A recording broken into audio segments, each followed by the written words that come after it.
מדינת ישראל במשך שנים חיה לצד אידיאולוגיה רצחנית שנמצאת גם ביו"ש, כן? עוד שאני ארחיב, נמצאת גם ביו"ש, ואומרת לעצמה, בסדר, אני אחיה פה, הם יחיו שם, או שהם מורתעים, או שמתישהו זה ישתנה, או שמתישהו נתמודד עם זה. זה, אני אומר, יכול להיות שמדיניות הסטטוס קוו הייתה נכונה עד השביעי באוקטובר, אבל מהשביעי באוקטובר אנחנו במלחמה.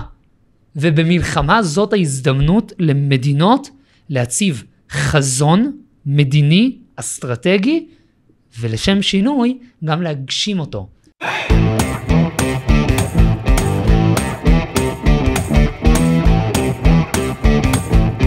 שלום לכל המאזינים והצופים, אנחנו נמצאים בעוד פרק של פינוי בינוי, פודקאסט שהמטרה שלו היא לחשוב קצת ביחד איך אנחנו מפנים מהמדינה את כל הדברים שהם קצת לא עבדו לנו פה ולא משרתים אותנו, ואיך אנחנו בונים מדינה, חברה, ממשל, פוליטיקה, כלכלה טובים יותר.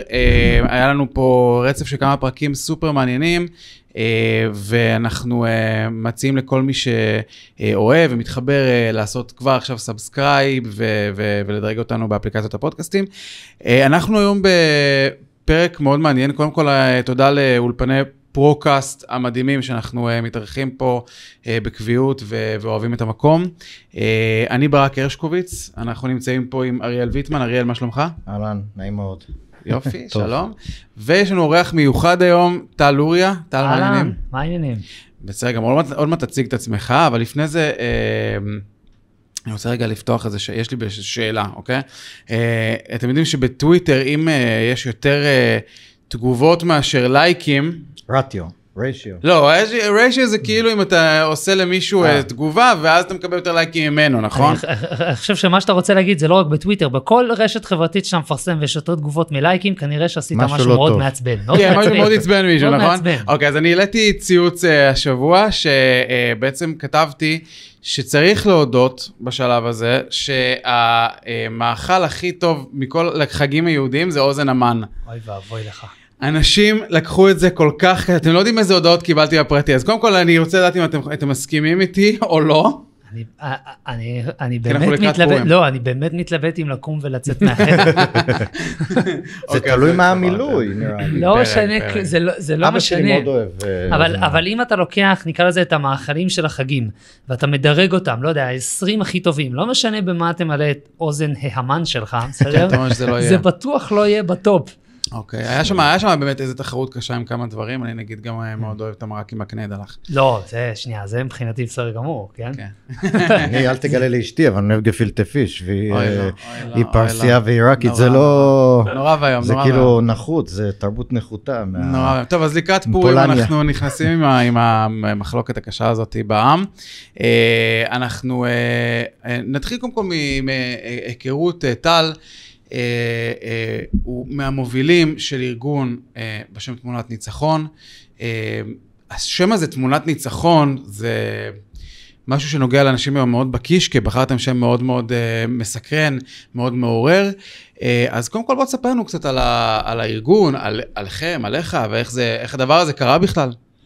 אני דווקא חושב שאני אתחיל טיפה מהסיפור האישי, לא ממש אחורה, אולי נדבר על זה אחרי זה, אבל בעצם רק מהמלחמה. כלומר, ביום הראשון של המלחמה כמובן התעוררתי לצליל אזעקות, מיד קיבלתי טלפון מהמפקד, קפצתי למילואים כבר לא יודע, 7:30, 8 בבוקר, כבר הייתי בדרך לבסיס, שרתי את אשתי והילדים בממ"ד. אני במילואים, אני מתעסק בין השאר במערכות התראה, צופרים, והגעתי מיד לבסיס, והייתי שם כמעט 3 חודשים במילואים, וככל שעבר הזמן, וידעתי שהשחרור הולך להגיע, ככל שהמערכה התקדמה, והתפקיד שלי הפך להיות קצת פחות רלוונטי, לפחות עד למערכה הבאה, הרגשתי שלא בטוח שהמדינה מצליחה להכיל באופן מלא את המלחמה הזאת. ולמה אני מתכוון? יש כל מיני רגעים, נקרא לזה בחייה של אומה, בחייה של מדינה, שהמדינה או נכשלת, או לא מבצעת את תפקידה כמו שצריך, ואז, לפחות נקרא לזה במדינות מצליחות, או בחברות טובות, כמו החברה במדינת ישראל, משהו בעולם האזרחי מתחיל לזוז, משהו מתחיל לנוע, יש מין תנועה טקטונית כזאת אדירה של כוחות שעובדים, וכולנו הרגשנו את זה מאוד טוב ברגעים הראשונים של המלחמה, נכון? הרגשנו שפתאום קמים חמ"לים אזרחיים, שפתאום קמים ארגונים, והחברה האזרחית כאילו פתאום נגלית במלוא תפארתה, כן? החברה האזרחית הישראלית. ואמרתי, זה משהו א' שצריך להמשיך לנצל את הכוחות, וב' יש לי פחד מאוד גדול, שמאחר והאזרחים כל כך פעילים עכשיו, והמדינה, באופן אישי אני מרגיש כל כך נכשלה, אני לא יכול פשוט לחזור לחיים שלי באופן רגיל, והיא טוב, בוא נמשיך עם החיים כמו שהם היו עד עכשיו, ואני אתן לממשלה או למדינה, פשוט להכריע את המלחמה בצורה כלשהי. אמרתי, מישהו פה צריך לתת קונטרה. וזה בזמן שאתה במילואים. וזה היה בשבועות האחרונים למילואים כבר, כאילו לא יודע, אמצע חודש דצמבר, בסדר? ועכשיו, עזוב רגע את המהות של מה שחשבתי שצריך לעשות, הרגעתי שצריך לעשות משהו. התחלתי קצת גבש עם עצמי דברים, נוצר הקשר עם דנאל בן אמר, שהוא גם יזם עם ניסיון ארוך שנים בתחומים האלה של ביטחון ומדינאות, דיפלומטיה, וביחד חברנו, התחלנו לחשוב מה שנקרא, איך אנחנו רואים את הניצחון, איך אנחנו חושבים שמדינת ישראל צריכה לצאת. שבזמן הזה דנאל, רגע צריך להגיד, בזמן הזה דנאל כבר ממקימי ומובילי החמ"ל ההסברה. לא הסברה, חמ"ל השפעה, חמ"ל תודעה. השפעה, אגב, אנחנו נדבר על זה גם טיפה אולי, אבל גם בפודקאסט, אבל בעצם זה, צריך להגיד, הוא ואלה קינן והחבר'ה, ודני בולר נכנסו ממש למקום שהמדינה סופר קשלה, בו כולנו זוכרים, אתה היית במילואים, אתה אולי לא ראית את זה, אבל בימים הראשונים למלחמה, את שרת ההסברה, דאז מתפתלת בערוץ 12 ברעיון, כשאומרים לה בעצם, אתם נעלמתם, אתם לא עושים כלום, והיא אומרת, כן, אנחנו המצאנו, אז דווקא אנחנו עובדים, המצאנו את המושג, חמאס is ISIS. זה אלה עשתה. שזה לא נכון, כן. ברור, זה לא נכון, ואומרים לה בשידור, אז דנאל צריך להגיד, הוא היה ממובילי ומקימי, ובשלב הזה כבר גם של המיזם האזרחי המדהים ההוא. בוודאי. כן, אוקיי. הוא מצא את עצמו ב7 לאוקטובר בקונקשן לארץ, כן, היה תקוע בצרפת, אם אני לא טועה בכלל, והוא חזר לארץ, כל מי שהיה סביבו התגייס, והוא אמר, מה אני יכול לעשות? נוצר הקשר עם אלה קינן, דני בולר, הם עושים עבודה שצריך רגע להבין, היא מוערכת, לא רק בישראל, בכל העולם. זה מיליוני צפיות, מה זה מיליוני? הם הגיעו למעל, הם כבר עברו את רף ה500 מיליארד צפיות. זה אורגני, בלי קידום ממומן, בלי פרסום, ומכירים אותם בכל העולם. זה משהו מדהים.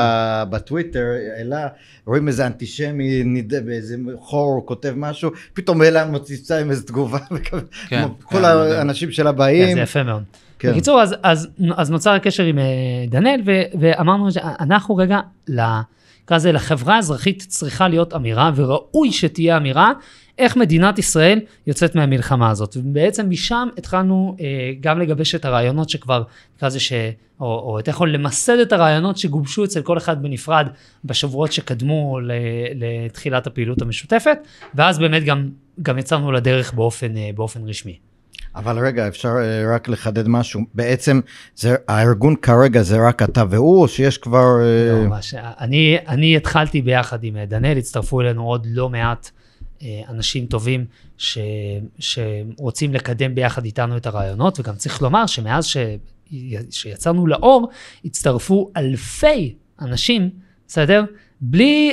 לא מאוד התאמצנו נקרא זה בלגייס אנשים, כן? אנחנו רצנו מאוד קדימה בהשפעה, בדעת קהל, בפוליטיקאים, בביטחון, כלומר ממש. אוקיי, בואו נגיע לאיך. כן. רק דבר אחד נורא מציק לי, אני מצטער, אנחנו יכולים רגע לסדר את השולחן הזה. יפה. אני פשוט, יש לי OCD חזק בנושאים הדברים האלה. הנה, אז קרבנו אותו. יפה. אשתי תמיד צוחקת עליה שלפעמים היא יוצאת מהבית כשהאי שלנו, יש לנו אי בסלון, שיש עליו כל מיני דברים שמונחים עליו, וכשאני מדבר נגיד בטלפון, בעבודה, בערב, היא לא בבית או שהיא שמה לב, תוך כדי שאני מדבר בטלפון, אני מיישר את כל הדברים שעל האי, העציץ, המשקפי שמש, לא יודע, הנרות שהיא מדליקה בשבת, פתאום הכל מיושר פלס כזה. יפה. אז אני מבין ללבך. רגע, אני רק רוצה להגיד, טל, יש לו רקע, הוא מורה במקצועו. כמה זמן אתה עובד כמורה, עבדת? 7 שנים. 7 שנים. והקים ארגון בתחום ההוראה, שאולי נדבר עליו לקראת סוף הפרק, אבל לדעתי זה מאוד קשור, כי הרבה מהדברים שאתם מתייחסים אליהם גם, רואים את החינוך במרכז של כל הדבר הזה. בואו תספר לנו בכמה מילים, על בכלל מה האג'נדה של הארגון, מה החזון שלכם, איך אתם רוצים להוביל את זה? אז אני חושב שזה, בוא, מצד אחד אני אתייחס לזה מהזווית החינוכית, ומצד שני מהזווית, אני אקרא לזה יותר מהזווית שדניאל הגיע, מן הזווית של הדיפלומטיה לא, אבל לפני הכל, בגדול אתם באים ואומרים... אני מסביר. כן. אני מסביר. תראה, אנחנו איכשהו כל אחד מהצד שלו, התגבשה ההבנה, בסדר? שאנחנו אומנם במלחמה, שהיא נגד, נקרא לזה ארגון טרור שיש לו יכולות שלטוניות, ויש לו יכולות צבאיות, ובאמת בתחילת המלחמה מדינת ישראל הגדירה את מטרות המלחמה, כי נקרא לזה גם להחזיר את החטופים, וגם מיטוט. בדיוק, וגם מיטוט היכולות הצבאיות והשלטוניות של חמאס. עכשיו, אני מהכיוון החינוכי שיודע, ובמיוחד זה התחזק לאור הפרסומים של אונר"א, איך נראית מערכת החינוך בתוך עזה, בסדר? ודניאל יותר מהצד אומר של איך כל האזרחים בעזה, איך כל התנועה נקרא לזה, איך כל האידיאולוגיית חמאס נתפסת גם בעולם וגם באוכלוסיית בעזה, בעצם שלנו אמרנו אוקיי בסדר, מדינת ישראל הצודקת שצריך לנצח את המלחמה מבחינה צבאית, למוטט את חמאס מבחינה שלטונית, אבל יש פה גם מאבק שהוא נגד רעיון. למה אף אחד לא מדבר על המאבק הרעיוני? על המאבק האידיאולוגי, בסדר? על הצורך האקוטי, כן? ההכרחי של מדינת ישראל, להציב מטרה לא רק, בסדר? בואו נדאג שלא יהיה שם אף אחד עם נשק שרוצה לראות עלינו, בסדר? אלא שלא יהיה שם אף לא אדם אחד שמאמין בכל נימי נפשו, שהיהודים לא צריכים להתקיים, לא באופן כללי ולא בארץ ישראל. אתה מבין? כלומר, אנחנו צריכים להגיע למצב שעומדים העזתים, בסדר? או השלטון שיגיע שם אחרי, אולי אחרי זה נדבר על זה, ויגיד באופן מוצר, אני זונח את אג'נדת מהנהר לים. אני מתכחש לרעיון הפליטות. אתם אומרים עזתים, אבל יש לנו גם את יהודה ושומרון. נדבר עוד מעט גם על יהודה ושומרון. זה משהו בכלל אפשרי, יש שם 2 מיליון אנשים, לפי הסקרים, ביוש 80+% תומכים במעשה ב7 באוקטובר, ובעזה אני זוכר 70 ומשהו כבר, אבל רוב רובם של האנשים, זה לא שהם נגדנו, זה לא שהם משפה לחוץ, תומכים ב7 באוקטובר. שאלה מעולה, יש לזה 2 תשובות בעיניי. תשובה ראשונה היא קודם כל, נקרא זה בכל התהליך של גיבוש הארגון, גם יצאנו למחקר. אז קודם כל יש את המחקר המאוד ברור, כן? כלומר, גם ביפן וגם בגרמניה. זה מחקר מה היה? מה היה בעולם? אני אומר, גם בגרמניה וגם ביפן, אחרי מלחמת העולם השנייה, בוודאי שללא דוגמאות שהן מתאימות אחד לאחד, ועוד שאני ארחיב, היו שם תהליכי, בזמנו קראו לזה דנאציפיקציה, ולכן גם המצאנו את המושג דה-חמאסיזציה, כן? שכבר מתחיל להיות מאוד רווח. קרו שם תהליכים, בסדר? שהם תהליכים שהתעסקו גם בחינוך, גם בממשל, גם בחברה, גם בתרבות, בסדר? במסגרת תוכנית מרשל בין השאר, בסדר? שבאה ואמרה, אנחנו הולכים לשנות, בסדר? את התפיסות של האוכלוסייה פה, את התפיסות השלטוניות, מקצה לקצה. ובאמת, אחרי תהליך שלקח לא מעט שנים, בסדר? התוכנית הזאת והתהליכים האלו הוגדרו בהצלחה. זה אחד. 2, אמרנו, אוקיי, זו דוגמה, אבל שהיא דוגמה טובה. כן? שבמסגרת מלחמה עשו שינויים כאלה, במסגרת ניצחון והכרעה, זאת לא דוגמה יחידה. זאת לא דוגמה יחידה, כי מה קורה במדינות ערב, במדינות מוסלמיות? אנחנו הסתכלנו על בחריין, על מרוקו, על איחוד האמירויות, על סעודיה, כתבנו דוח, זה מסמך מפורט על השינויים ב-15-10 שנים האחרונות באותן מערכות חינוך, שהדוח הזה, גם אחרי זה עמית סגל התייחס אליו בחדשות, הוא הונח על שולחנו של ראש הממשלה, בסדר? הוא הגיע לדרגים הגבוהים ביותר, התייחסו אליו אחרי זה באור, הוא מבוסס על דוח של מכון מחקר שנקרא Impact SE, ובאמת רואים שם שלאורך ה-10-15 שנה האחרונות, אותן מדינות עשו ועושות שינויים מרחיקי לכת, בסדר? במערכות החינוך שלהם, במובן שבו הן משנות את האופן שבו הן מחנכות את האזרחים, בסדר? מאסלאם שהוא רדיקלי, בסדר? מפונדמנטליזם דתי, בסדר? לאסלאם מתון, אסלאם שוחר שלום, למאבק נגד האחים המוסלמים, למאבק נגד אסלאם רדיקלי. אלה תהליכים שקרו שם לאורך לא מעט שנים. הסכמי אברהם, בין השאר, התאפשרו גם בגלל תהליכים כאלה. שם זה קצת טופ דאון. נכון. זה מגיע מלמעלה, זה בסוף מדינות דיקטטוריות בגדול. לגמרי.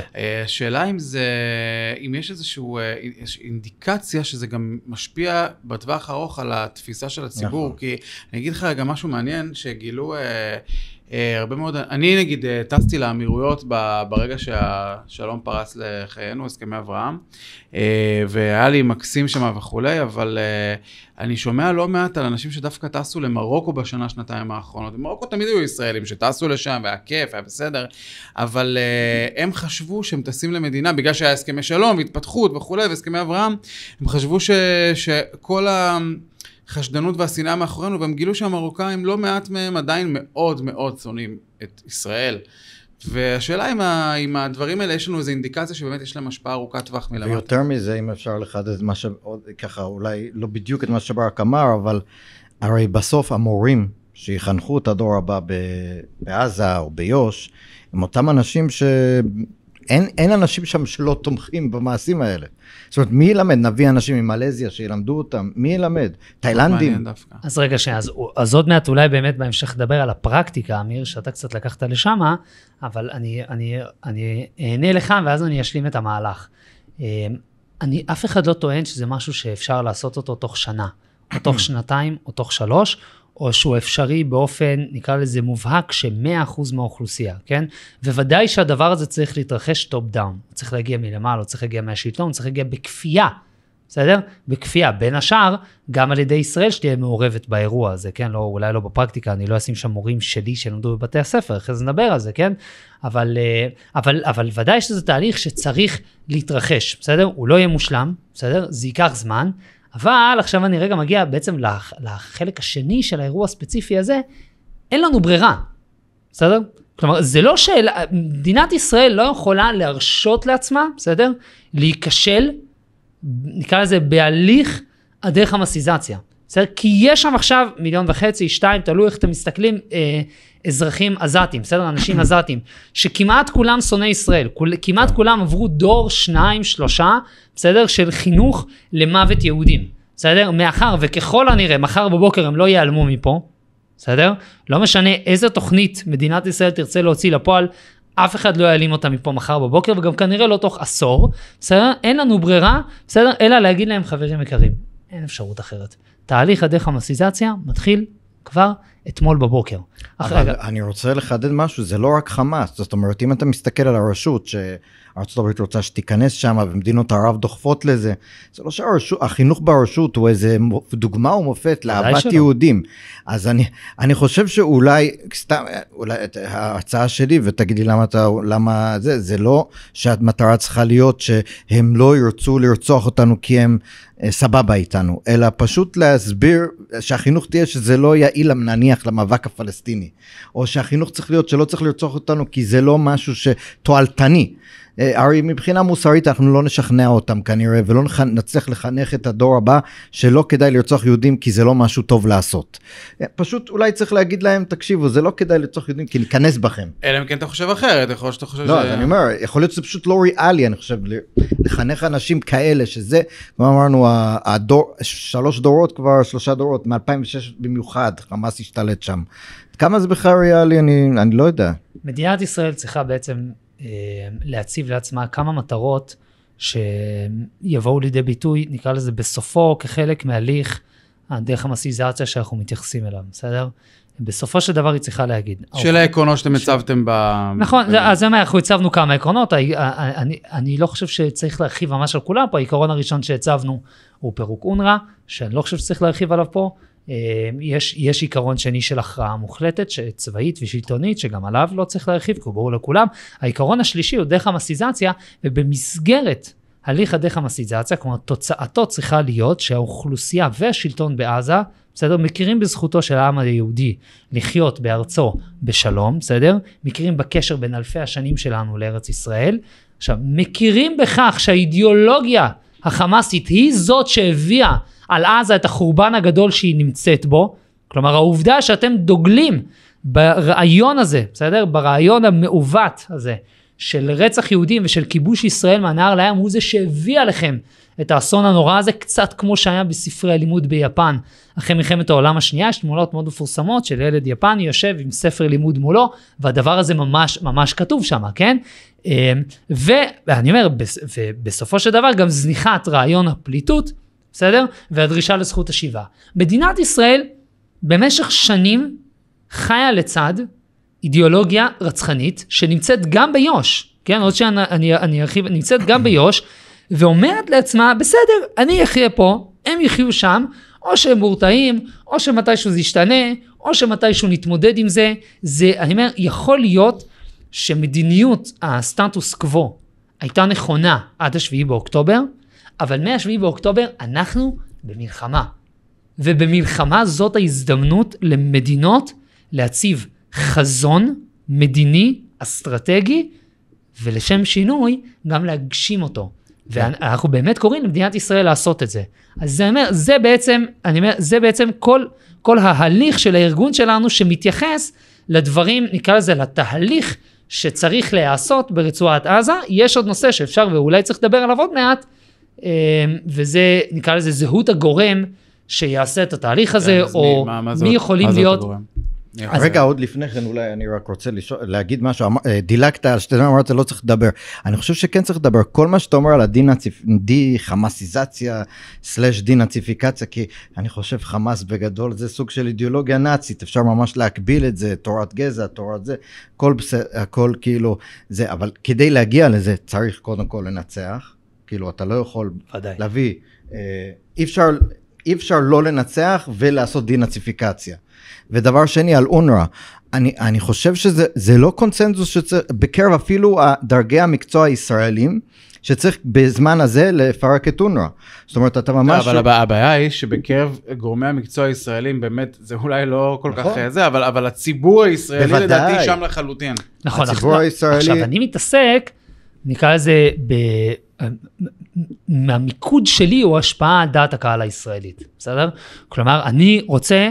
לסחוף אחריי, בסדר? המונים בציבור הישראלי, כי בסופו של דבר, דעת הקהל הישראלית היא זו שתקבע במידה רבה את המדיניות של נבחרי הציבור שלנו. כשנבחרי הציבור שלנו רוצים לצאת למהלך ספקולטיבי או לא, בסדר? הם רוצים לקדם איזשהו רעיון, רובם, לא כולם, בסדר? רובם יעשו סקרים קודם, הם יראו בקרב הבייס שלהם, הם יראו בקרב התומכים שלהם, האם יש תמיכה בתוכנית שהם רוצים לקדם, או אין תמיכה בתוכנית שהם רוצים לקדם. זה עובד לנו בדרך כלל, כן? זה לדוגמה, לא עובד עכשיו, נקרא לזה בסיפור של גיוס חרדים, ששם יש איזושהי נקודת כשל, בתחילת התהליך הזה. נכון, אבל באופן כללי ככה זה עובד.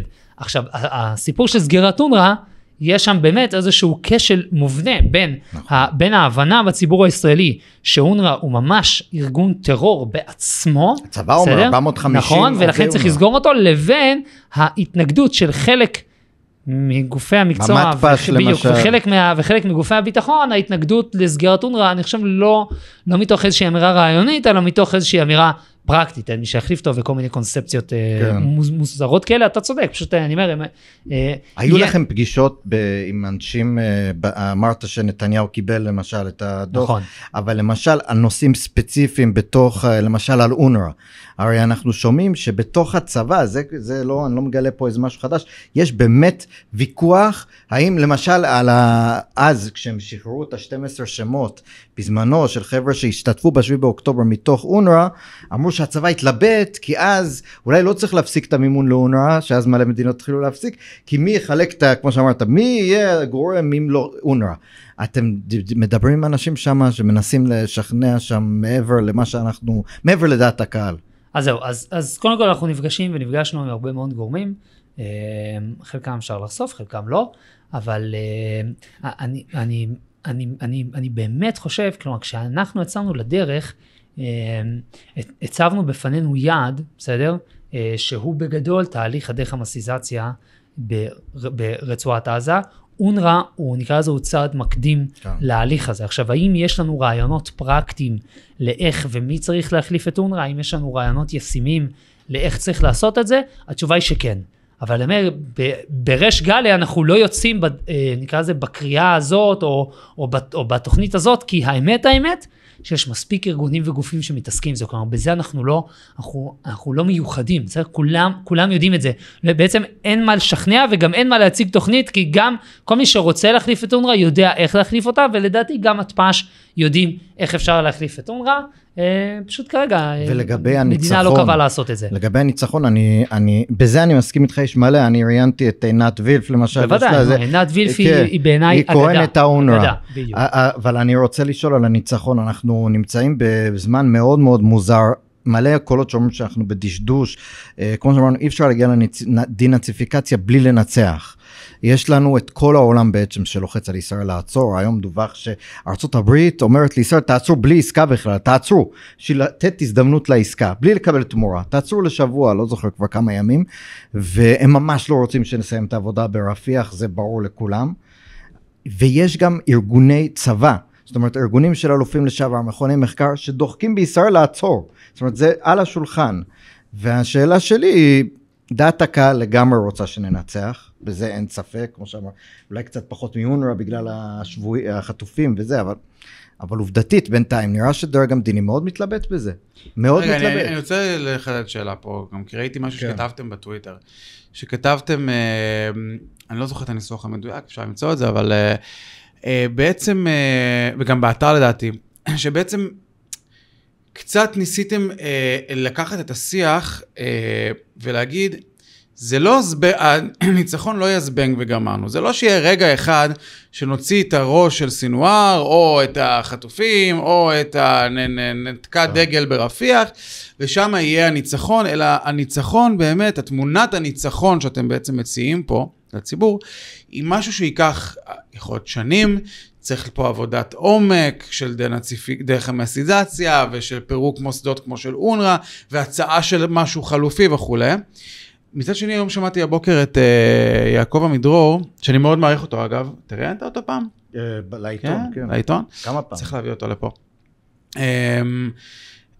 שהוא בעצם אמר, עזבו, אין בכלל מה לדבר על כלום, עד שאנחנו לא עושים את הניצחון הברור, התודעתי של נקודת ניצחון קונקרטית. אני לא זוכר איך הוא ניסח, זה היה ב-103, אבל היה ברור שהוא חותר לאיזשהו ניצחון ברור, כאילו, אתה יודע, אקט של, וגם אגב, בגרמניה ויפן, בסוף היה מאוד ברור שבעלות הברית ניצחו ברגעים מאוד קונקרטיים. היה פה את היטלר שהתאבד, היה פה את האטום.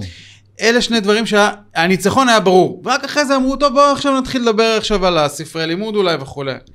אז כמה אתה חושב שצריך באמת ניצחון ברור, קונקרטי, חד משמעי, בנקודה מסוימת, כדי להמשיך לשלב הבא? או שאתם אומרים, כי קצת ראיתי אצלכם, שאתם אומרים, רגע, דודס, תירגעו, זה לא, זה כן תמונה כזאת של סינואר, לא תמונה של סינואר, באמת, העבודה היא צריכה להיות ארוכה ומתמשכת. אנחנו כתבנו טור לישראל היום, יחסית מתחילת הדרך, קראנו לו הקונספציה שאחרי הקונספציה. כי ראינו שאיפשהו כבר באזור דצמבר, פתאום כל מיני ארגונים ופוליטיקאים התחילו לדבר על התיישבות עכשיו בעזה, התחילו לדבר על כל מיני פתרונות, התחילו לדבר על היום שאחרי, והיה לנו רגע חשוב לבוא ולומר להם, תקשיבו חבר'ה, שנייה. צריך רגע, המלחמה היא לא רק צבאית, מה שהתחלתי להגיד מקודם, המאבק, בסדר? הניצחון הוא לא רק צבאי. למלחמה יש שלבים, בסדר? מלחמה היא תהליך, מאבק הוא תהליך המשכי. עכשיו, חלק אחד של המלחמה, שבו חייבים להגיע להכרעה מוחלטת, זה החלק הצבאי. בסדר? אין שאלה, אין דיון שאנחנו צריכים את הראש של סינואר ביד, בסדר? שאנחנו צריכים לשחרר את כל החטופים, להכריע כל אדם בעזה שיש לו נשק ביד, להרוג את כל מחבלי חמאס, בכלל אין שאלה. וגם אפשר אחרי זה לצאת בהצהרה לתקשורת. ביבי יכול לצאת בהצהרה ולומר, חברים, השגנו ניצחון צבאי על חמאס. אבל הוא חייב אחרי זה להמשיך את אבל המלחמה ממשיכה. עכשיו מתחיל החלק השני, שהוא המלחמה האידיאולוגית, המלחמה הרעיונית, בסדר? המלחמה בכל התשתית שעליה מבוססת הלאומיות הרצחנית הפלסטינית. על הדבר הזה צריך לדבר, ולכן אני אומר שוב, אין ספק, אין ויכוח על זה שצריכה להיות פה הכרעה צבאית. אבל אני לא רוצה שאף אחד, בואי ככה, הפחד שלי, שתהיה פה זריעת חול בעיניים, שתבוא אלינו הממשלה, עוד X ימים, שבועות, חודשים, בסדר? אחרי שיהרגו את סינואר, שחררו, אני מקווה מאוד, את כל החטופים, יהרסו את רוב המנהרות, יצאו בהצהרה לתקשורת ויגידו, חברים, ניצחנו. זה יכול להיות שצבאית זה באמת יהיה ניצחון. שנייה, רגע, זה יכול להיות כמניע פוליטי, בסדר? להגיד, אמנם היה מחדל, אבל תראו איך יצאנו ממנו, בסדר? אנחנו בעצם סבבה. זה יכול להיות, נקרא לזה, כאשליית בחירות, כן? אנחנו לקראת בחירות ויגידו, ניצחנו. אני יודע, כולנו יודעים שזה יגיע בשלב כלשהו. האנשים שהיום בפוליטיקה, נבחרי הציבור יגידו שיש להם הישגים, כי מתישהו יהיו בחירות והם ירצו להיבחר שוב. ואני רוצה להגיד להם, חבר'ה, תקשיבו טוב, יכול מאוד להיות שיש לכם הישגים צבאיים נהדרים. אפילו אתם יכולים להתהדר בזה ולהגיד, ניצחנו, לא בטוח, כן? גם על זה אפשר לדבר, אולי פודקאסט אחר, על האם המהלך הצבאי היה מהלך צבאי טוב, והאם באמת הניצחון הוא כמו שחשבנו שהוא ייראה, אבל אני זורם איתם, יגידו בסדר חבר'ה ניצחנו, אבל אני חייב שכל הציבור במדינת ישראל יבין שבאותה נשימה שביבי אומר ניצחנו צבאית, בסדר? עוד לא ניצחנו במלחמת הרעיונות, והדרך המסיזציה זה המענה, זה תהליך שבסופו, לא בטוח שתהיה נקודה שבה נגיד התהליך הושלם, בסדר? כי גם היום לא בטוח שבגרמניה אפשר להגיד, התהליך הושלם לגמרי. אבל עדיין יש נאצים, אבל הם כאילו כלום. אבל הם לא מאיימים. הם לא מאיימים. אין להם כוח. בדיוק, ואני רוצה שכל הציבור בישראל יבין, בסדר? שנדרש פה תהליך משלים למאבק הצבאי. והתהליך הזה חייב להתחיל כבר עכשיו. הוא לא יכול להתחיל עוד כמה שנים. השאלה, בדיוק דיברנו על זה לפני שנכנסנו, היה לי איזו תקופה מעניינת ב-NYU, וזו הייתה תוכנית שהביאו פלסטינאים וישראלים, ללימודים שם, כל אחד למד מה שהוא רוצה, את התחום לימוד שלו כמובן וכו', והיו 4 ישראלים ו4 פלסטינאים, וקיבלנו מלגה מופרכת לחלוטין, חיינו ברמת חיים מאוד... הלו, שנייה, אפשר גם? לא, אז אני כבר אספר לך למה התוכנית הזאת נסגרה, אבל היה באמת רמת חיים מאוד גבוהה. אני שטסתי בזמן הזה כסטודנט בניו יורק, טסתי לחופשות בווגאס ולקריבים ומסעדות משלן והכל. משהו באמת לא... אבל התשלום היחיד שלנו בתמורה היה שפעמיים בשבוע ניפגש הישראלים והפלסטינים, פעם אחת לשיח... כאילו מין שיח קבוצתי כזה מסודר עם שני מנחים, ופעם אחת בשבוע יצאנו לאיזה משהו כיפי, כאילו הופעה בברודווי או מסעדה או משהו כזה כיפי. במפגש האחרון, זה אחרי הרבה זמן שכבר הכרנו את האנשים והיינו ודיברנו וכו', ואגב, כולם היו חילונים וחמודים ואינטלקטואלים, אינטליגנטים ודוברי אנגלית, אנשים שמגיעים לנו היו.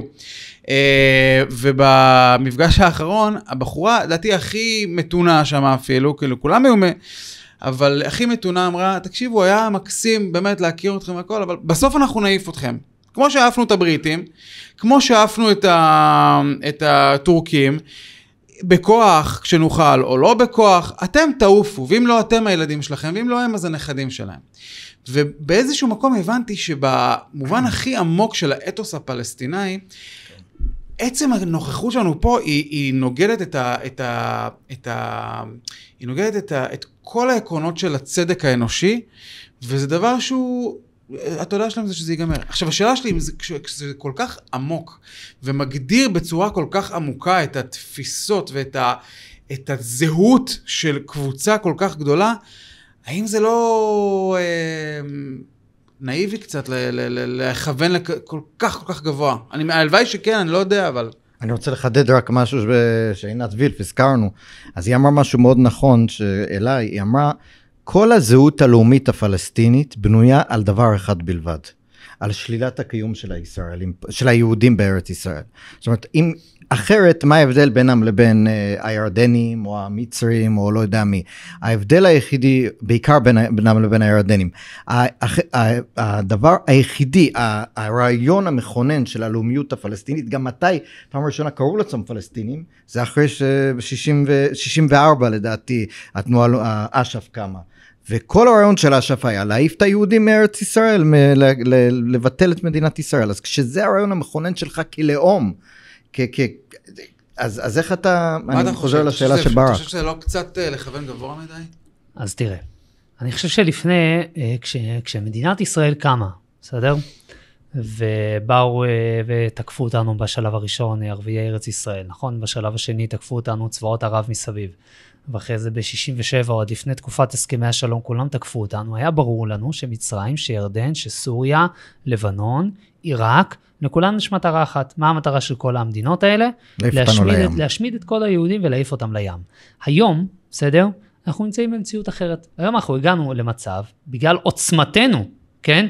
ממש, בגלל עוצמתנו, בגלל הנחישות היהודית, בגלל העוצמה של עם ישראל, של מדינת ישראל, לזה שרוב המדינות האלה לא אומרות בריש גלי שהן רוצות להעיף אותנו לים. בסדר? ראשי המדינות האלה נמצאים בהסכמים איתנו, בהסכמי שלום, נקרא לזה עדינים או לא עדינים, בסדר? תקינים או לא תקינים.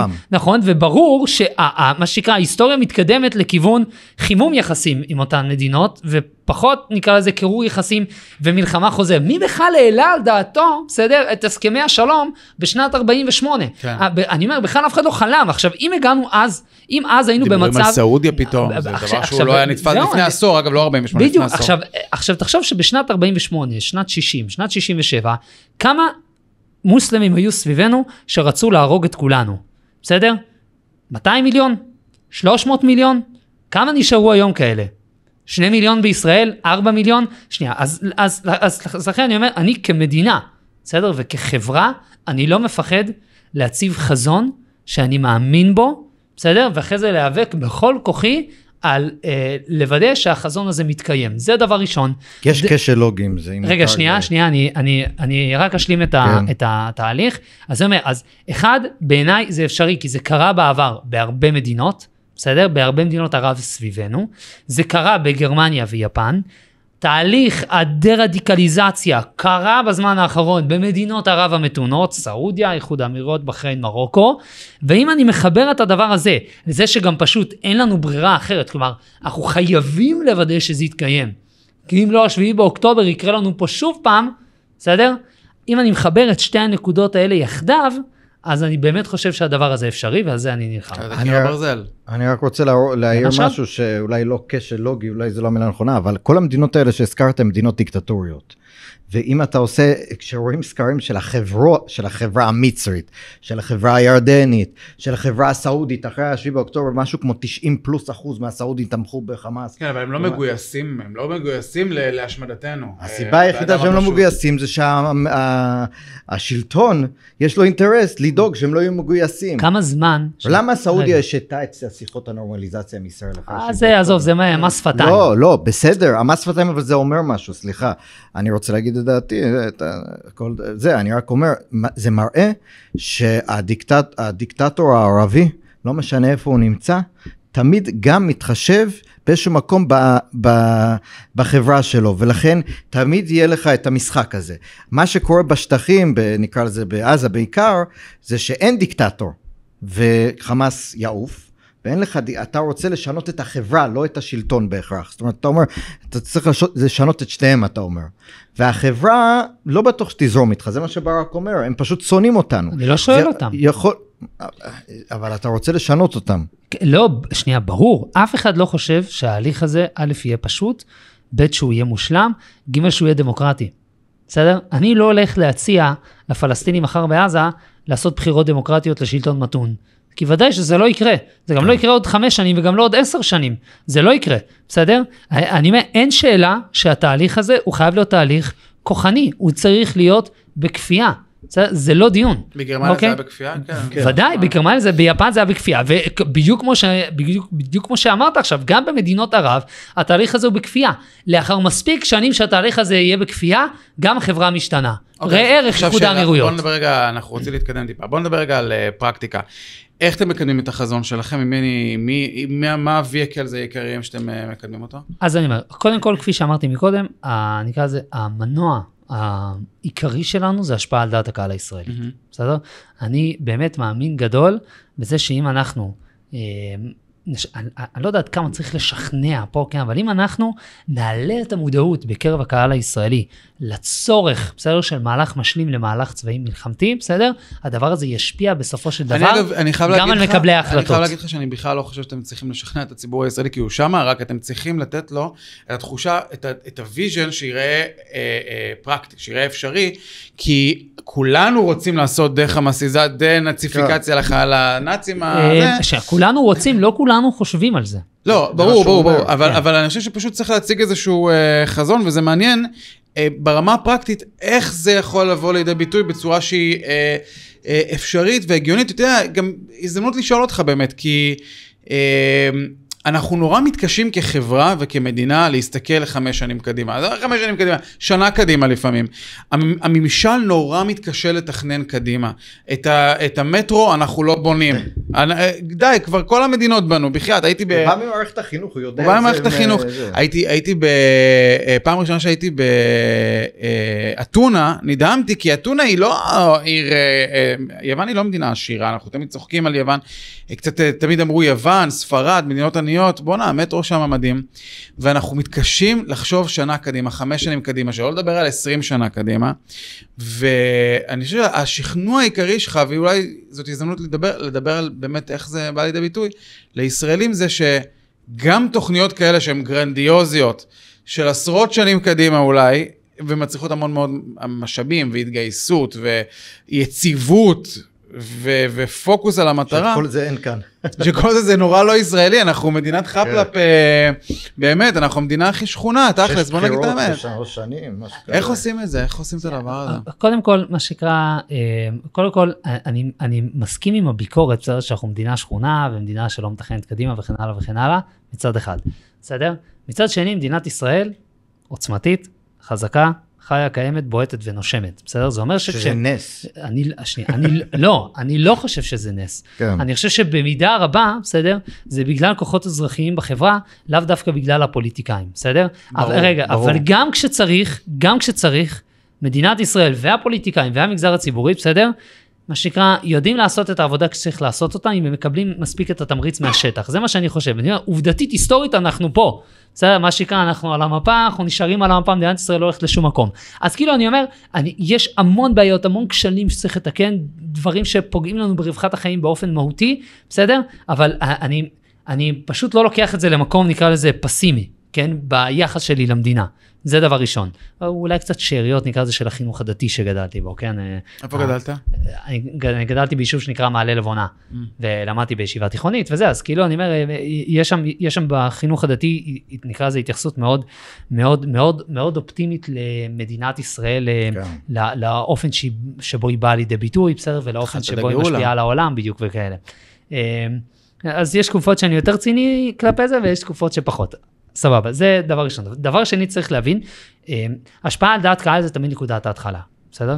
זה אומר כשאנחנו התחלנו לדבר על התהליכים האלה שצריכים לעשות, כמעט אף אחד לא דיבר על זה, ודאי לא בפוליטיקה, ואז בעצם חודש וחצי, חודשיים אחרי שדיברנו על זה, פתאום ביבי מוציא את התוכנית שלו, ובתוכנית שלו באחד הסעיפים, פתאום כתוב דה-רדיקליזציה של... לא, אגב, כל התוכנית שלו היא מאוד מדברת את השפה שלכם. הנקודות שלו מאוד דומות לנקודות שלכם. ויש, ואז אני לא אתיימר לטעון, בסדר? שהוא לקח את התוכנית שלנו ויישם אותה אצלו, בסדר? אבל ודאי שיש לזה השפעה. זאת יכולה להיות השפעה מאחורי הקלעים מצד אחד, ומצד שני צריכה להיות השפעה שכשביבי מוציא סקר, כמו שאנחנו מוציאים סקרים, בתחילת המלחמה, מה לדעתך הדבר החשוב ביותר, ואז הם שמים שם, פתאום היום אתה תוציא סקר, אנחנו נפרסם סקר בימים הקרובים, מה לדעתך הדבר החשוב ביותר, פתאום אתה קולט 26%, דוגמה, בסדר? ניצחון צבאי, ופתאום עוד 21%, 18%, 30%, בסדר? נקרא לזה שינוי המערכת האזרחית, מערכת החינוך בעזה. בסדר? זה הפתיע אותך? מה זה הפתיע? אני רואה תהליך, אני רואה שלפני חודשיים כמעט אף אחד, כשאני שאלתי את זה בסקר לפני חודשיים, היו לך 8%, פתאום היום זה 20%. עכשיו, אני לא היחיד שרואה את זה. ביבי רואה את זה, בסדר? עכשיו, האם אני יבוא ואתרגם את התמיכה הציבורית לתוכנית פרקטית של איך הדבר הזה ממש הולך להתבצע? כנראה שלא. לא, אבל אתם כן צריכים להציג חזון שהוא נראה אמיתי. נכון, אז החזון שאני מציג, בסדר? ואני גם לא היחיד שמציג אותו, קודם כל אני מציג חזון ראשון, ממי אפשר ללמוד. בסדר? ועל זה כבר דיברנו. יש מדינות שאפשר ללמוד, לא צריך לבוא ולכתוב את ספרי הלימוד לגמרי מחדש. בסדר? יש כבר ספרי לימוד בערבית, בסדר? טובים מאוד. זה הדבר ראשון. אז דבר ראשון, יש ממי ללמוד. יפה. דבר שני, יש ממי לשתף פעולה. כלומר, בהקשר הזה אנחנו טיפה נכנסים רגע, נקרא לזה לשיחה שהיא קצת יותר רחבה, בסדר? במפת האינטרסים הבינלאומית, ותקחו את זה לאיפה שאתם רוצים, בסדר? סעודיה, איחוד האמירויות, פלוס עוד כמה מדינות ערב מתונות, בסדר? הן פוטנציאל לשיתוף פעולה בהליך הדחמאסיזציה שהתרחש בעזה כבר ממחר בבוקר. גם לכאורה מצרים, כי הם מאוד שונאים את האחים המוסלמים, אז יש שם, עכשיו הם שמו עונש מוות למנהיג שם, של האחים המוסלמים, אתמול. אני רק אומר שהיא מצרים א', מערכת היחסים איתה היא יותר עדינה, כלומר יש פה עוד כל מיני אינטרסים, זה דבר ראשון, ב', יש לנו, נקרא לזה, עבר לא בריא של מעורבות מצרית בעזה, בסדר? אני לא יודע אם יהיה נכון להחזיר את הדבר הזה. ג', נקרא לזה, ההליך הדה-רדיקליזציה במצרים הוא הרבה יותר בוסרי מאשר באותן מדינות, וד', במערכת היחסים הבינלאומית, אם נקרא לזה בציר או בשיתופי הפעולה עם אינטרסים דומים, נגד אסלאם רדיקלי, נגד אחים מוסלמים, נגד איראן השיעית, בסדר? סעודיה בהקשר הזה היא מדינת מפתח הרבה יותר מאשר מצרים. שוב, עכשיו זה לא אומר שמחר בבוקר אני צריך לזנוח את היחסים שלי עם מצרים. זה לא אומר שחס וחלילה, אני מה שקרא, נותן את עזה לסעודים על מגש של כסף, קחו תעשו שם מה שאתם רוצים ולהתראות. בסדר? ודאי שלא. מדינת ישראל צריכה לשלוט מבחינה ביטחונית בעזה, בכל טווח הזמן הנראה לעין. אחת הביקורות ראיתי בטוויטר קצת כלפי חלק מהדברים שכתבתם, זה אתם רוצים להגיש את עזה לסעודיה, בסדר, סעודיה עכשיו היא סבבה איתנו בגדול. מה יקרה ביום שהיא לא תהיה סבבה איתנו? מה יקרה עוד 20 שנה? נכון, ולכן אתה כנראה לא תשמע אותי אומר, עזה בשליטה סעודית מוחלטת. אני בחיים לא אגיד דבר כזה. אוקיי, אני מניח את זה פה על השולחן. בואו נגיד ככה, מבחינה צבאית ביטחונית, ודאי שישראל לא יוצאת מעזה בטווח הזמן הנראה לעין, כן? אבל כבר יצאנו מחצי או 3/4 עזה. וזאת, אנחנו יצאנו חלקית, ואם תשאל אותי, זאת טעות. בסדר, זה מה שאני חושב. עכשיו, אני לא נכנס גם לשיקולי, נקרא זה, למערכה הצבאית עצמה ולשיקולים הטקטיים, כן? אני רק אומר, בסדר, צריך להניח על השולחן, וגם שהאנשים בישראל יבינו, בסדר? מדינת ישראל, בוא נגיד ככה, מי אנחנו רוצים שיעשה את זה בעזה? אני רוצה להגיד מי אנחנו לא רוצים, כי זה הכי קל. אנחנו לא רוצים שהרשות תיכנס לעזה, ודאי לא בתצורה הנוכחית שלה, בסדר? הרשות מבחינתנו, היא תומכת טרור, בסדר? היא תומכת חמאס, בסדר? האזרחים ביוש תומכי חמאס, בסדר? אין לי שום סיבה, כמו שערפאת בזמנו נכנס לפה, נקרא לזה עם רכבים, כשמוסלקים לו נשקים בבגאז', בסדר? אני לא רוצה לראות את אבו מאזן עם דגלי אש"ף נכנס לי לעזה. זה הדבר הנורא ביותר שמדינת ישראל יכולה לעשות היום, אולי פרט לקנייה. בסדר? זה דבר ראשון. דבר שני, אני ודאי לא רוצה שהאום ייכנס לעזה, או גופים אומים שונים. אני לא סומך עליהם. הם כבר שם. נכון, אני לא סומך על אונר"א, אני לא סומך על אף אחד שם. אני סומך אך ורק על מדינת ישראל. אני אדאג לאינטרסים הביטחוניים שלי, אני אשמור על האזרחים שלי, ולכן מבחינה ביטחונית אני אשאר בעזה, ואני לא אעזוב שם בטווח הזמן הנראה לעין. זה לא אומר שאני חייב להכניס לשם מורים יהודים, בעצמי, אני לא עכשיו משלח מורים, אני לא סומך על מערכת החינוך הישראלית, ואולי נקרא לזה מקפצה לנושא הבא, כן? אני לא סומך על מערכת החינוך הישראלית. בלי קשר לחמאס. בלי קשר לחמאס, ודאי שהיא לא תדע בעצמה לחנך חמאסיקים. אני לא מצליח במזרח ירושלים, או אפילו בתוך ערים ישראליות להניח רעש במסגדים. אתה רוצה שאני אחנך את האוכלוסייה הזאת?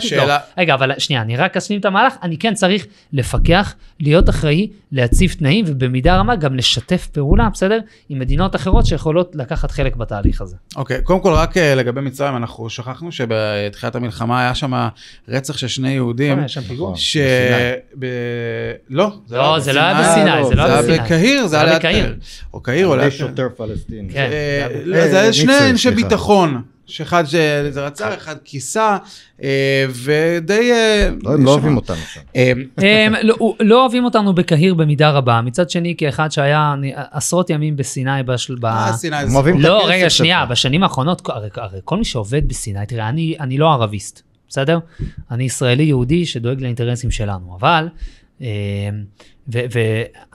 ולכן אני לא ממש מומחה בדעת הקהל ספציפית, כן, אבל בחוויה האישית, מאחר וכבר התחלנו על פיגוע אחד אנקדוטלי שהיה שם, כן, חמור ככל שיהיה, מי שעובד הרבה פעמים בחופים בסיני, לאנשים שבאים מהערים הגדולות בתוך מצרים, כן?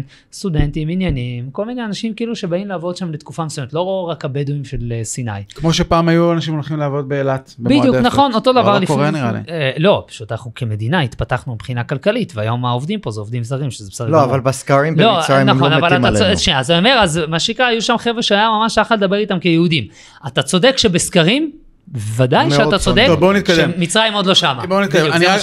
אני רוצה רגע לשאול אותך בהקשר של החזון הגדול שאתם מביאים, על משהו שבהקשרים של הממשל הישראלי, כי בגלל שאנחנו פודקאסט שקורא לעצמו פינוי-בינוי, אנחנו מנסים לחשוב מה לא עבד לנו לפני המלחמה הזאת, ומה יכול לעבוד לנו, ואנחנו יכולים לשפר אותו מכאן הלאה. אחד הדברים שקצת התחלנו לדבר עליהם, זה שלממשל הישראלי נורא קשה לראות לרחוק. אני יכול להגיד למשל שאולי דיברנו על זה גם באחד הפרקים, שאיראן למשל, בנתה את הטבעת חנק שלה סביב ישראל, במשך 18-20 שנה, בצורה מאוד מתוכננת, מדויקת, עם חזון, ברור, המשיכו קדימה. והיה להם ברור לאן הם הולכים, הכוכב הצפון שלהם. לישראל גם היו כוכבי צפון כאלה, למשל ברמה הכלכלית, היה לאורך שנים להוריד את החוב הלאומי, את החוב תוצר, יחס חוב תוצר, ולשפר את הצורה שבה תקציבים עוברים וכו'. היה פה זעזוע מסוים בשנות ה-80, ומשם לקחנו את זה ל-20 ומשהו שנה של אחריות פיסקלית תקציבית, וירידה של החוב תוצר. אבל בגדול אנחנו כמדינה, כמנגנונים, אנחנו נורא מתקשים לקחת רעיונות כמו שלך ולהטמיע אותם כתוכניות עבודה. האם אתם עובדים עם הממשל על איך הם יכולים לקחת את הדברים האלה ולשפר את המנגנונים שלהם כדי אשכרה להפוך את זה למשהו ישים, כדי להפוך את זה לתוכניות עבודה, או שאתה אומר אנחנו עדיין לא שם, וכאילו אני באמת איך אנחנו כמדינה אנחנו נתרגם את זה אחר כך לתוכניות, אתה מבין? אם נתרגם את זה לתוכניות בכלל. אני מבין לגמרי את השאלה, וזאת שאלה טובה. קודם כל אני רק אזכיר, דניאל, אוקיי, השותף שלי, הוא הרבה פעמים קורא לזה, אנחנו חייבים להתחיל לשחק, בסדר, את משחק השחמט המזרח תיכוני. דניאל, אם אתה מקשיב, תבוא לפודקאסט. בדיוק, הוא אומר, חייבים לשחק את משחק השחמט המזרח תיכוני. כלומר, מדינת ישראל לא יכולה כל הזמן מצד אחד רק להגן, להזיז חייל קדימה, חייל אחורה, זה כמו בשחמט, אתה צריך לצפות 4-5 מהלכים קדימה, 10 מהלכים קדימה, אתה צריך לתכנן קדימה את המשחק שלך. אז קודם כל הוא אומר את זה הרבה, זה דבר ראשון, ואני חושב שזה לגמרי מתקשר עם מה שאמרת. הדבר השני, אני אומר, יש פה, נקרא לזה, בכל עבודה אזרחית יש ציר, בסדר? שצד אחד של הציר הוא נקרא לזה השפעה על דעת קהל, והצד השני של הציר הוא עבודת לובי ליצירת תוכניות מוגדרות, בסדר?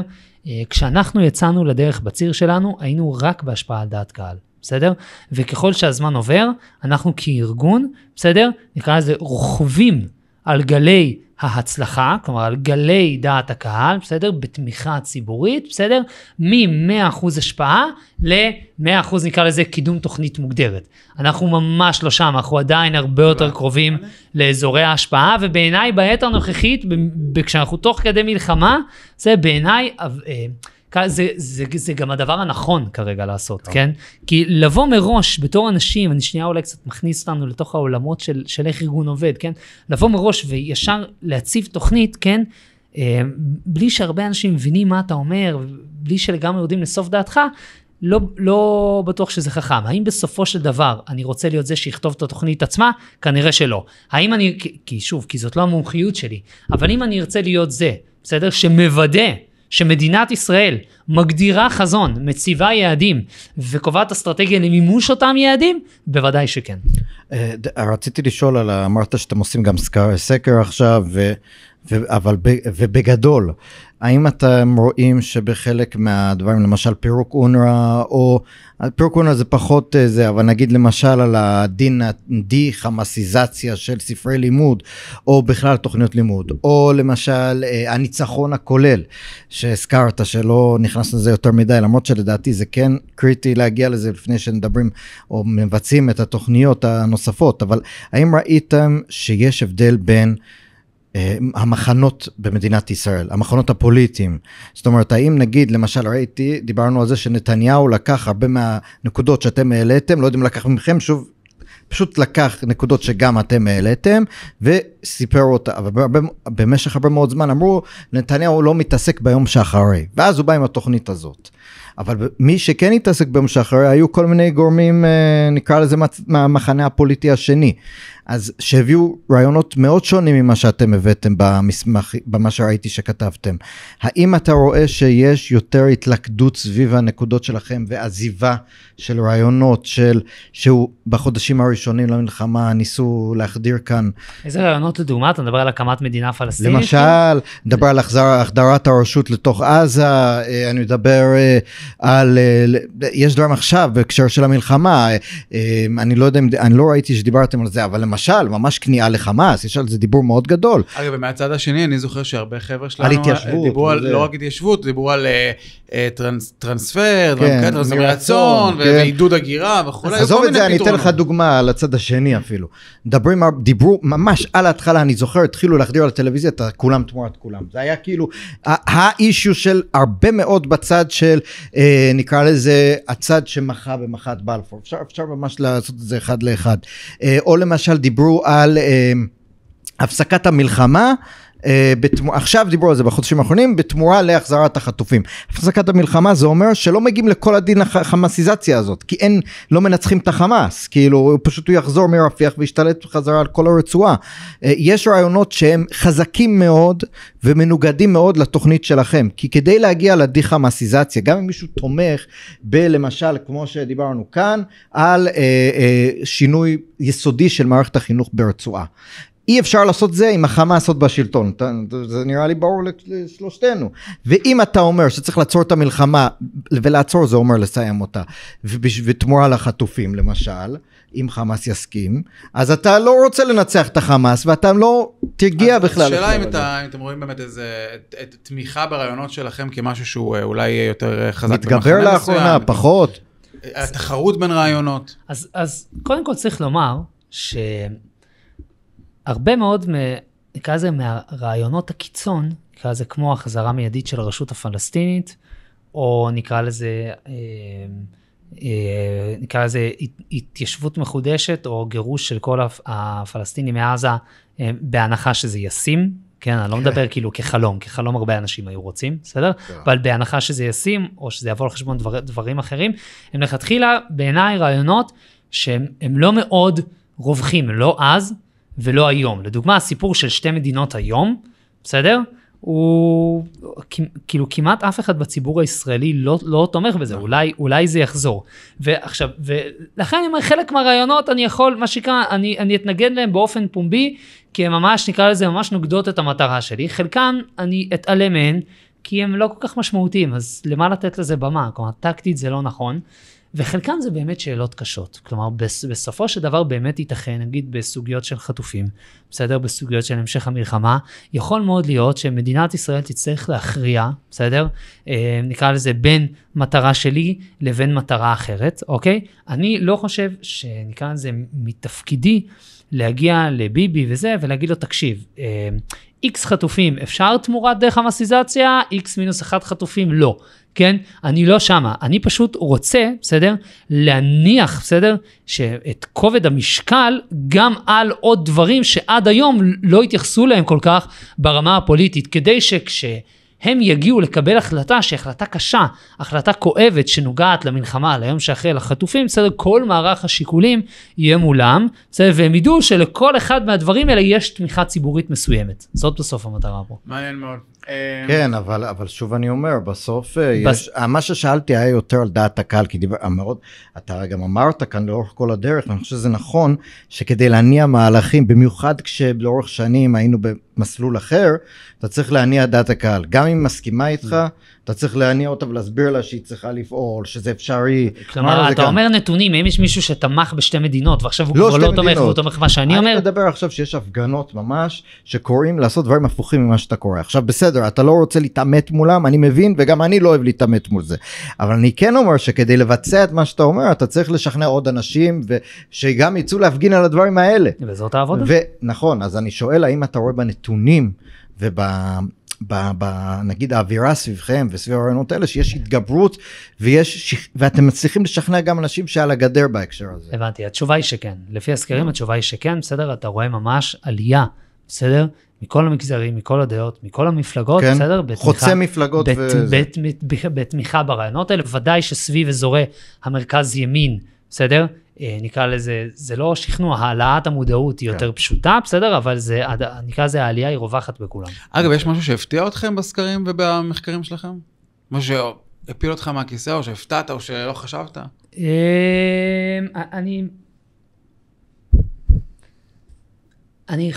אני חושב שאנחנו חיים בתוך עמנו, בסדר? כלומר, כל אדם שהסתובב, גם ברשתות החברתיות, וגם בציבור, וגם היה במילואים, בסדר?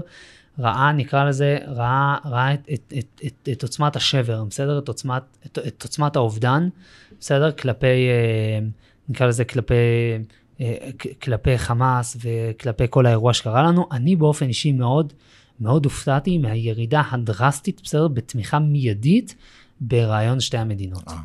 אני, כלומר, הדבר הזה מדברים עליו, זה ירד כמעט לאפס, אפילו יאיר גולן אומר לא צריך בדיוק, נכון, אז אני לא יודע אם אפס, אבל כאילו אני אומר, הדבר הזה מדברים עליו פה כבר כל כך הרבה שנים, כן? ומדברים עליו בעולם, והציבור הישראלי אמר, חברים, לא לדבר איתי על זה עכשיו, זה לא אומר שגם יאיר גולן, זה אומר שהם זנחו כחלום את הדבר הזה, ואומרים, עכשיו תעזבו אותי מהדבר הזה, אני לא רוצה לשמוע על זה יותר, זה לצורך העניין, וגם נגיד תמיכה בהכנסה של הרשות הפלסטינית לעזה, כלומר בשנייה שהם ראו שאבו מאזן, הרי תחשבו על זה, אנשים עד היום התמודדו בצורה סבירה, כן, לא שברו את כל הכלים על זה שאבו מאזן משלם משכורות למחבלים ולרוצחים, נכון? כאילו המשכנו את חיינו לצד זה, בסדר? ופתאום עכשיו אנשים אומרים, וואו, רגע, כאילו לא רק שהוא עושה את זה, הבן אדם לא מתנער מהטבח הנורא שחמאס עשה. אגב, הם משלמים יש פה אירוע. למי שעשה את הטבח. אני יכול להעיר משהו שאתה לא חייב להתייחס, כי אני רואה שאתה, מה ששמים לב זה שאתה מאוד חשוב לך להיות בקונצנזוס. זאת אומרת, ממש רואים גם במה שאתם כותבים, שאתם מנסים לא לעצבן את המיינסטרים. אני יכול, זאת אומרת, רוב הציבור הישראלי, אתם רוצים לדבר אליו ולא לצעוק עליו. אז אפשר להגיד את זה ככה? אני לא יודע אם אני מסכים עם מה שאתה אומר. לא, שנייה, אני לא עוסק לכתחילה, אני בחרתי כארגון לא לעסוק בנושאים שמאוד שנויים במחלוקת. תראה, אני לא קמתי ארגון כדי להתמודד עם החזרת החטופים, לדוגמה. בסדר? ואני לא קמתי ארגון שמתנגד או תומך בהתיישבות בעזה, כי זאת לא המטרה. יש לי תפיסה רחבה יותר על איך מדינת ישראל צריכה לצאת מהאירוע הזה. יש פה הרבה מאוד שיקולים שהם שיקולים טקטיים. אני לכתחילה לא בחרתי מאוד, יש לי מאפיינים טקטיים, כן? יש לי פירוק אונר"א, כניעה מוחלטת, הכרעה וכל הדברים האלה, כן? אבל בסוף כארגון אני בחרתי להתעסק בשאלה שהיא שאלה רחבה יותר, בסדר? שיש לה גם השלכות בינלאומיות על מדינת ישראל, לא רק השלכות פה, ולכן אני לא מוצא את עצמי מתכתב, בסדר? עם נושאים שהם מאוד שנויים במחלוקת בציבור הישראלי מצד אחד. מצד שני, אני מנסה להשפיע על כל הציבור הישראלי. כן. זאת נראה לי התשובה. לא, אני מסכים, אנחנו צריכים לסכם את החלק הזה. אני רציתי להעיר משהו על החלק, זה קצת המשך של, כאילו זה לא בדיוק, מה שאני רציתי להגיד זה שחשוב להגיד, תסכים איתי או לא, שבצבא עצמו, הרבה מאוד מהקונספציות שהזכרנו את אונר"א, שהרבה מאוד בצבא עדיין לא מוכנים להיות בעד עכשיו, לפרק את אונר"א. אני רק, אתה רואה את האמירות ואת ההדלפות מתוך מערכת הביטחון, ואתה מבין שיש הרבה מאוד במערכת הביטחון, שבעצם מעצבים ונותנים בעצם לדרג המדיני את האופציות למלחמה הזאת, שהם לא שינו את הפאזה. אני ממש, אתה רואה את זה גם סביב המשא ומתן עכשיו, אתה רואה את ההדלפות שבאות, אתמול הייתה הדלפה לוואלה, לברק רביד, שגורמים, בכירים ישראלים שמעורים במשא ומתן, ניתן להניח שזה אנשים מהשב"כ, מהמוסד, מניצן אלון וכו', שאומרים, חמאס מיצה את כל האופציות שלו להתגמשות, אנחנו צריכים להתגמש יותר אליו. אז אתה אומר לעצמך, רגע, מי המעצמה פה, ומי הארגון טרור? אתה מבין שיש עדיין את המיינדסט הזה, שכל הזמן, בוא ניתן לו עוד מרווח נשימה, בוא נבוא לקראתו, בוא זה, ומה שאנחנו צריכים לדעתי, אחד הדברים, זה ממש לעבוד על לשנות את המיינדסט של גם מקבלי החלטות. זאת אומרת, הצבא כאילו מנותק בהרבה מובנים, אני מדבר על הדרג הבכיר, האלופי המטכ"ל, כאילו, וראשי שב"כ, מוסד וכו', מנותקים באיזשהו מקום מרחשי הלב של הציבור.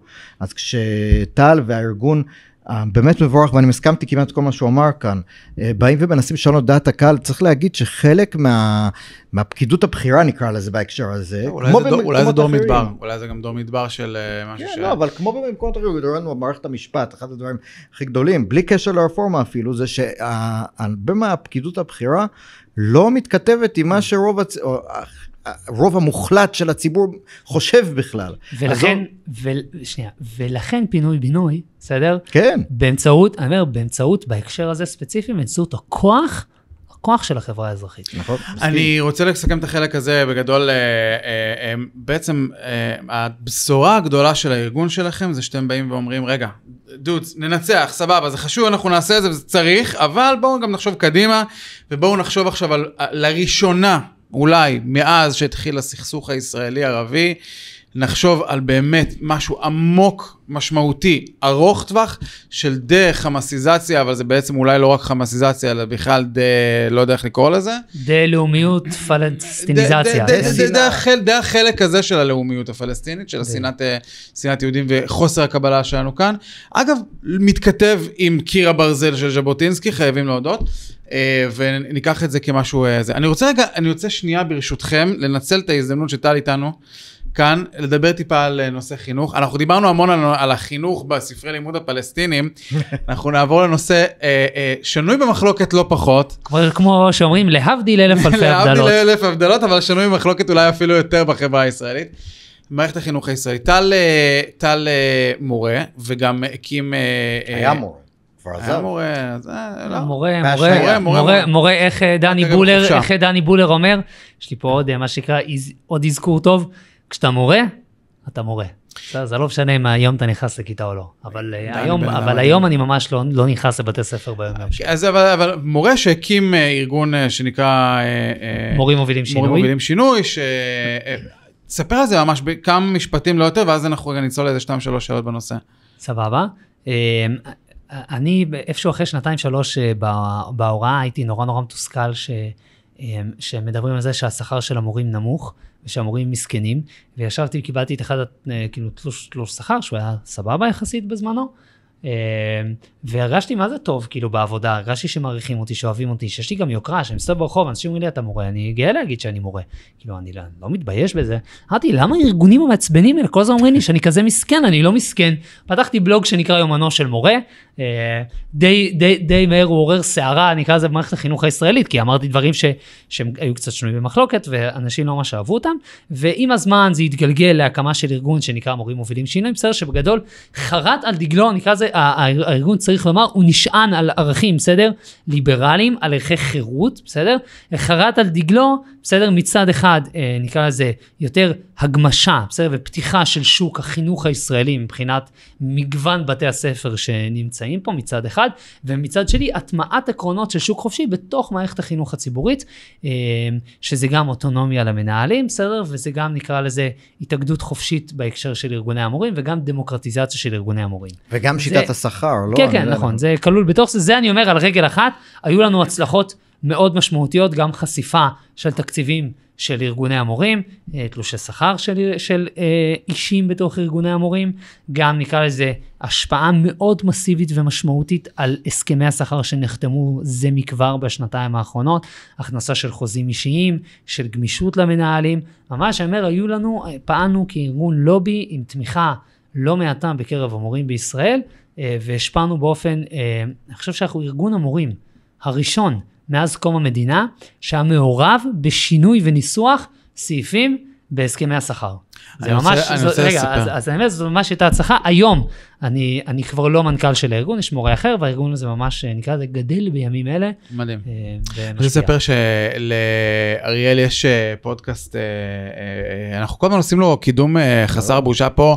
זה אמור להיות הפוך, דרך אגב, הוא פודקאסט יותר ותיק, הוא אמור לקדם אתכם. סליחה, אריאל. נעשה אורחים של פה. לא, תקדם, תספר על זה. לאריאל היה פרק עם פרופסור דן בן דוד, שהוא אמר שם משהו mind blowing בעיניי. הוא אמר, תראו, יש את מערכת החינוך הממלכתית, שהיא מאוד בינונית בהישגים שלה, כולנו יודעים את זה, אגב, אף אחד זה לא סוד, כן? נתונים שקופים לגמרי בדוחות. מאוד בעונית בהישגים שלה. יותר גרוע מזה, יש את מערכת החינוך הערבית, שהיא נוראית בהישגים שלה, עד כדי כך שהערבים בישראל, ההישגים שלהם הם מתחת לכמעט כל המדינות הערביות שמקיפות אותנו, שזה הזיית ההזיות בעיניי. זאת אומרת, 9 מתוך 10 מהמדינות הערביות, בהישגים יותר גבוהים מערביי ישראל, הזוי. ואם כל זה לא הספיק לנו כדי להתבאס על החיים שלנו, אז יש את המערכת החינוך החרדית, שבכלל לא מלמדת ליבה בחלק מהמקומות שלה, או אם היא מלמדת ליבה, אז היא כאילו מלמדת ליבה, אבל לא באמת מלמדת ליבה. שאין לנו אפילו נתונים עליה, כי הם לא נבחנים, הם לא נמדדים במדדים הבינלאומיים. נכון, אבל אתה צודק. הבנות נבחנות ויש להם הישגים יחסית טובות. סבירים. בקיצור, ככה. אני חושב שהחינוך זה הדבר הכי קריטי לביטחון הלאומי שלנו כאן, כי אם אנחנו לא נייצר פה דור שיודע להחזיק כלכלית, צבאית, ערכית, שלטונית, את המדינה הזאת ואת כל האתגרים שהולכים אותנו על הפרק, אז אנחנו פשוט לא נוכל להיות פה. לעזוב. ולא, גם אם אפילו לא תספיק לעזוב. ובהקשר של פינוי-בינוי, וגם בהקשר של מה שדיברנו עד עכשיו, השאלה שלי היא כזאת,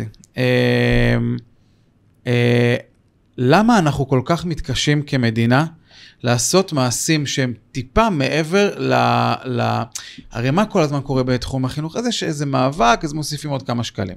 אז יש איזה מאבק, אז אומרים נוריד את התלמידים בכיתה מ-36 ל-34. כאילו תמיד זה פלסטרים קטנטנים כאלה שהם לא באמת למה אנחנו מתקשים כל כך כמדינה? אתה חווית את זה כמי שהוביל ניסיון לשינוי עומק, שינוי משמעותי בתפיסה של החינוך בישראל, בתפיסה של המורים את עצמם. למה אנחנו כל כך מתקשים לעשות דברים שהם אמיתיים ומשמעותיים? אני אתחיל מזה שלפני אלו שנים, לא מעט שנים, הייתה ועדה שנקראה ועדת דוברת. בסדר? ועדת דוברת הביאה המלצות מאוד מאוד מאוד טובות לשיפור מערכת החינוך בישראל. חלק מההמלצות יושמו וחלק לא. ההמלצות שלא יושמו, בסדר? כשאתה קורא אותם, אתה אומר, רגע, שנייה. נתקלתי בזה מתישהו. ואם אתה מסתכל, אתה קולט שאלה דברים שלא רק שיושמו בהרבה מאוד מדינות בעולם, יש לאורך 30 שנה במדינת ישראל, אחת לכמה שנים, מישהו אומר, אוקיי, צריך לקדם את זה. כלומר, יש דברים לא כל הדברים שאני קידמתי הם בקונצנזוס. בסדר? יש דברים שקידמתי, כמו לצורך העניין, שכל אחד יוכל להקים איזה בית ספר שבא לו, פרטי, בזיכיון, ציבורי, יש דברים שלא בקונצנזוס, כן? כי יבואו אנשים שמגיעים, נקרא לזה, מהשמאל הכלכלי, והם אומרים, תקשיב, אתה תגדיל לי שוויון, אתה תפגע, לא משנה, כן? אנחנו לא נדון עכשיו באידיאולוגיה. אבל יש דברים שהם בקונצנזוס. דוגמה, הגדלת האוטונומיה של המנהלים. זה קונצנזוס. למה זה לא קורה? בסדר? שזה לא קורה בעיניי משתי סיבות. שהן קשורות אחת בשנייה. מדינת ישראל הוקמה על עדני, בסדר? האג'נדה הסוציאליסטית, בסדר? על גבול הקומוניסטי. נכון, שיש לה היום שתי שאריות, בסדר? סוג אחד של, נקרא לזה של שאריות, זה ארגוני העובדים וארגוני המורים. סוג שני זה האופן שבו המערכת הציבורית שלנו בנויה ועובדת הפקידות הבכירה במשרדי הממשלה. אם אתה משלב את שני הדברים האלה יחדיו, האינטרס שלהם, של משרד החינוך, הוא שכמה שיותר כוח יישאר במשרד החינוך. בסדר? האינטרס של ארגוני המורים הוא שכמה שיותר כוח יישאר בידי ארגוני המורים. הם משלבים זרועות יחדיו, ולכן הם מקשים מאוד על רפורמות נחוצות מאוד, אפילו שהן רפורמות שנמצאות בקונצנזוס. עכשיו, המאבק הזה, בגלל שמדינת ישראל נבנתה ככה, בסדר? אז אנחנו לא רק נאבקים פה נגד רעיון, בסדר? אנחנו נאבקים פה נגד שיטת וצורת עבודה שממוסדת כל כך עמוק במגזר הציבורי בישראל, ולכן זה מאבק כל כך קשה. זאת התשובה לשאלתך, למה? כי אתה נאבק נגד מפלצות, בסדר? נגד חומות ענקיות, שכל מה שאתה יכול היום לעשות, בסדר? זה רק לעשות בהם חורים קטנים, בסדר? לפורר. התקווה שלנו, בהינתן המציאות שבה הוא לא יהיה פה שר חינוך, שהחליט שהוא שובר את הכלים, היא לעשות מספיק חורים בקיר, כדי שבסוף החומה הזאת תתמוטט, ואז אנחנו נצליח. אתה יכול לתת לי, אבל אני חושב שיש לנו דקה, פחות, אתה יכול לתת לי איזה משפט. מה זה דקה? אנחנו לא פה ל3-4 שעות? לא, אנחנו נעשה פעם הבאה. אבל אתה... זה לא ג'ו רוגן פה. שיש לנו דקה, אתה יכול לתת לי איזה משהו אופטימי אחרי כל המונולוג הזה האחרון? מה, על מערכת החינוך? כן, על מערכת החינוך הממשל בישראל. שנייה, רגע, תקשיב. אז אתה יודע מה, אני אפילו אעשה איזה קלוז'ר למה שהתחלתי איתו. החברה האזרחית בישראל בעיניי היא מדהימה. בסדר? ויש לה כוחות מאוד גדולים, בייחוד כשמצרפים אותה ליכולת של היהודים לגייס כספים וכו' לקרנות פילנטרופיות שתורמות לארגונים, בסדר? אם מישהו הבין את הסאבטקסט של מה שאני רוצה לומר פה, בסדר? אז סבבה, אוקיי? ולכן אני אומר, אם אתה משלב את הכוחות האזרחיים העוצמתיים, בסדר? יש שינויים מאוד גדולים וחשובים שנעשו בשנים האחרונות ויעשו בשנים הקרובות במדינת ישראל. אחד מהשינויים האלה יעשה על ידי ארגון תמונת ניצחון, שינויים נעשו, שים לב, חוזים אישיים נכנסים למערכת בזכות ארגון מורים מובילים שינוי, זה דבר שאף אחד לא העלה על דעתו, אנחנו מתקדמים לאט לאט, בעיניי לא מספיק מהר, לא מספיק בצורה דרסטית, אבל נקרא לזה השמרנים שמבינינו יכולים להרגיש בנוח עם זה, שנעשים פה שינויים איטיים, טובים וחשובים, אני אופטימי, בסדר? באמת. וואו. מילה לסיום, אריאל? קודם כל, אם אתה אופטימי, אני אופטימי, לפחות בנושא של חינוך ממלכתי, נראה לי שיש הרבה תמיכה בין גם ההורים, בציבור הרחב, בהרבה מאוד מהדברים, לא הכל, זה עדיין אנחנו במיינדסט של קום המדינה והשיטה האידיאולוגית, אבל יש דברים, מורים, מנהלים, אוטונומיה, זה משהו ש... יש מנהלות שדיברו איתי, אני לא יודע אם אתה זוכר, אבל שמאוד לא אוהבים אתכם באופן אישי, אז שאתה אומר להם, אבל אתם רוצות יותר אוטונומיה בבית ספר שלכם?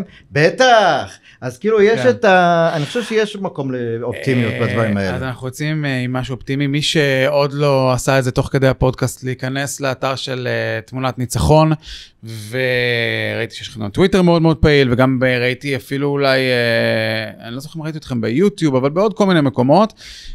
זהו, אז אני אגיד, אפשר לרשום בגוגל, בסדר? תמונת ניצחון להיכנס לאתר, אפשר לעקוב אחרינו בטוויטר, באינסטגרם ובפייסבוק, בעיקר בטוויטר, אבל לא רק, אפשר לעקוב בטיק טוק וביוטיוב אחריי, בסדר? וגם בטוויטר, וגם מומלץ גם לעקוב אחרי דניאל בן עמר, הוא גם מאוד פעיל בטוויטר. לגמרי. וכמובן, פינוי בינוי, זה ההזדמנות שלכם לעשות סאבסקרייב, לדרג בכל הרשתות של האפליקציות, יש אפליקציות של הפודקאסטים, להגיב, להפיץ. אגב, אם אתם בספוטיפיי, אתם גם יכולים להגיב על הפרק ולהציע הצעות ולכתוב דברים, אנחנו רואים את זה וגם התייחסנו לזה בעבר. טל, תודה רבה שהגעת לכאן. היה באמת כיף ענק. אריאל, תודה, היה כיף גדול. ואנחנו נצא עם טעם אופטימי, טעם של אוזני המן מתוקים לקראת החג. טוב, זהו, הרסת. חבר'ה, אנחנו ננצח, הכל טוב. יפה. תודה. ביי.